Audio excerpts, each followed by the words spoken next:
Mabuhay! Welcome sa episode ng Saints and Beliefs. Naniniwala tayo na ang simbahan ay sumasagisag sa bayan ng Diyos, katawan ni Kristo, esposa ni Kristo, at kawan ni Kristo. Ang simbahan ay ang pamayanan ng lahat ng nananampalataya kay Kristo. Kahit man tayo ay nabibilang sa iba't ibang lahi, tayo ay pinagbuklod bilang isang bayan. Ang simbahan din ay katawang mistikong ni Kristo. Si Kristo ang pinuno at lahat tayo ay kanyang miyembro. Ikatlo, ang simbahan ay espiritual na kabiyak ni Kristo.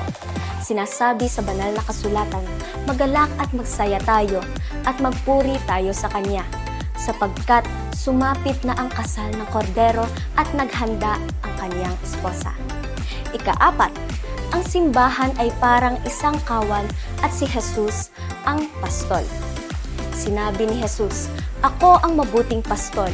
Ang mabuting pastol ay nag-aalay ng kanyang buhay para sa kanyang tupa. See you sa susunod na episode ng Saints and Beliefs, na handog ng Labora Media ng St. Benedict Parish at ng St. Padre Pio Pietrelcina Council 15434.